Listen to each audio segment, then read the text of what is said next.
Hello नमस्कार दोस्तों, स्वागत है आपका अपने YouTube चैनल विजय की ओर पर।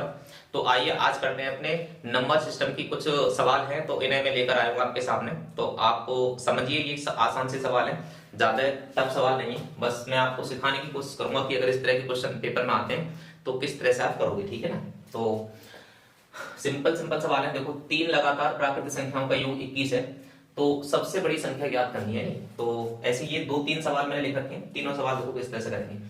तो 3 लगातार प्राकृतिक संख्याओं का योग 21 दे रखा है, सबसे बड़ी संख्या ज्ञात करनी है। यानी अगर हमें योगफल दे रखा हो और योगफल से छोटी संख्या, बड़ी संख्या या कोई सी भी संख्या पूछे तो उन्हें किस तरह से ज्ञात करेंगे।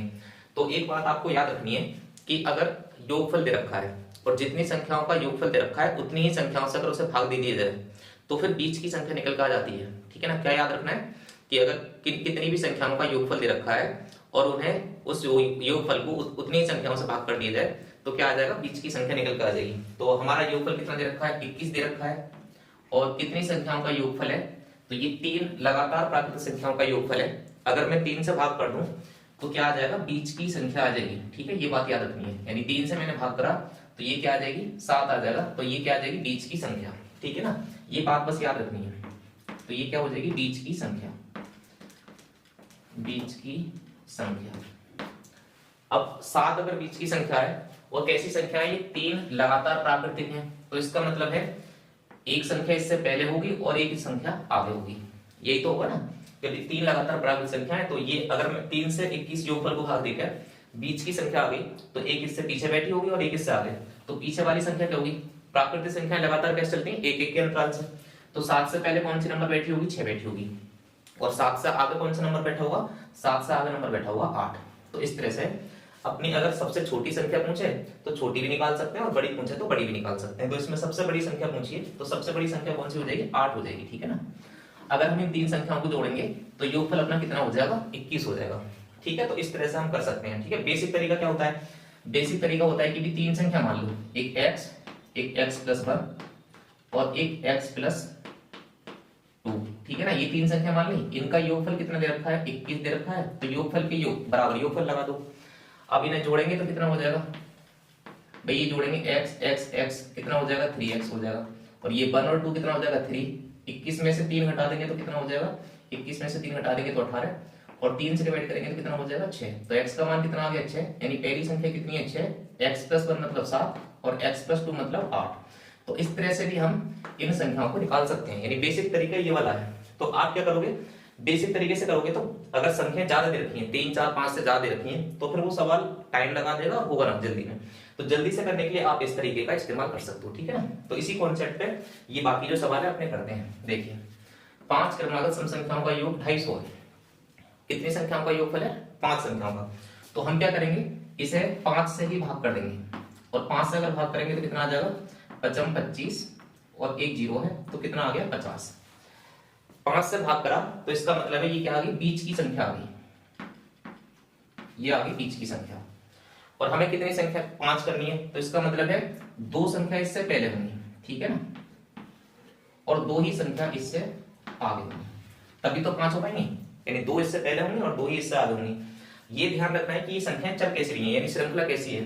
तो यहाँ तो प्राकृतिक संख्याओं की श्रृंखला थी, यहाँ पे कैसी है, क्रमागत सम संख्याओं की श्रृंखला है, ठीक है ना। तो अगर सम संख्याओं की श्रृंखला है तो ये 50 है, तो 50 से पहले सम संख्या कौन सी पड़ेगी, 2 कम कर लेंगे तो कितनी हो जाएगी, 48 हो जाएगी, ठीक है ना। 48 से पहले कौन सी पड़ेगी, 46 पड़ेगी। 50 से आगे कौन सी होगी, तो 50 से आगे होगी 52 और 52 से आगे कौन सी होगी, तो 54 होगी। तो हमसे क्या पूछिए, सबसे बड़ी संख्या पूछिए।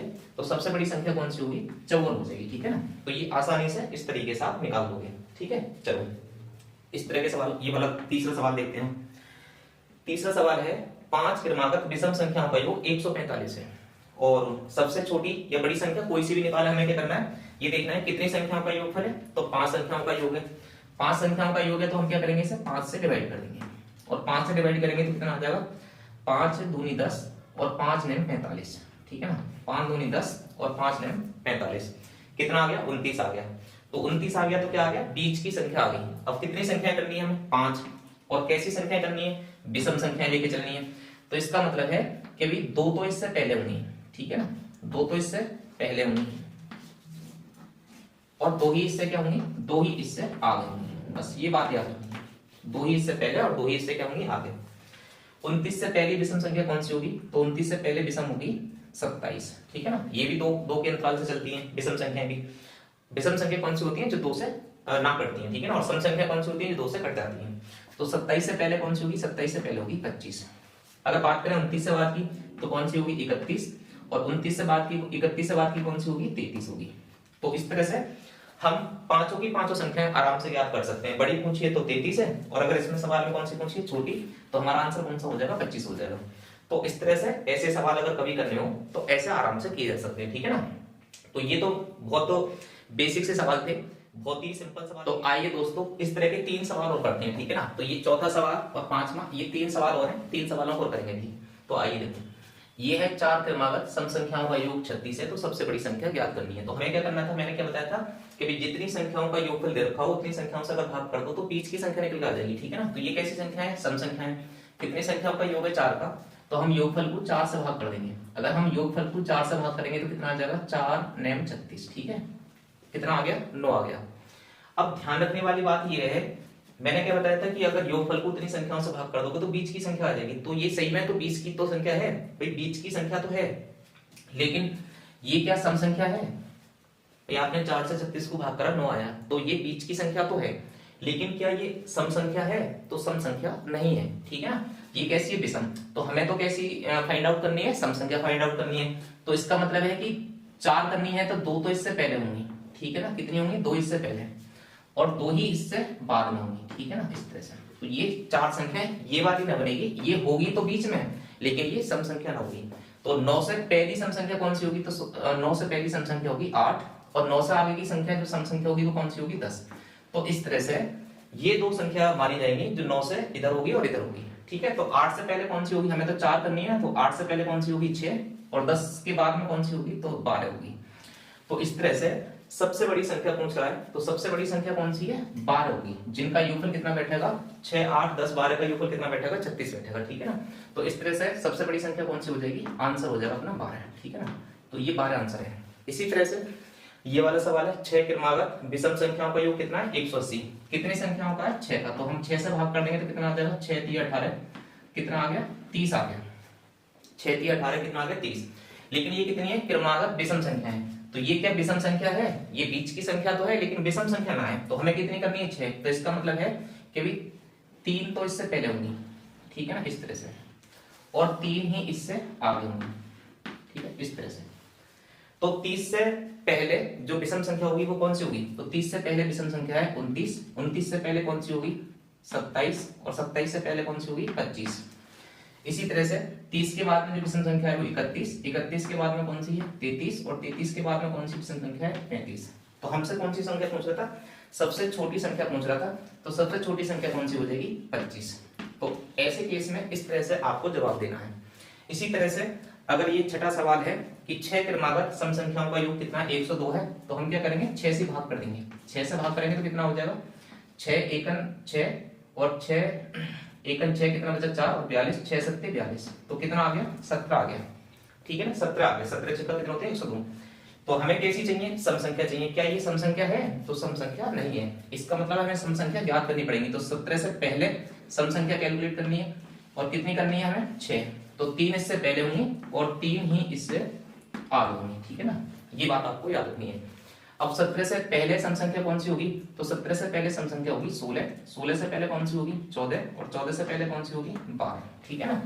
और 17 के बाद में कौन सी होगी, तो 17 के बाद में 18, 18 के बाद में 20, और 20 के बाद में कौन सी होगी, 22।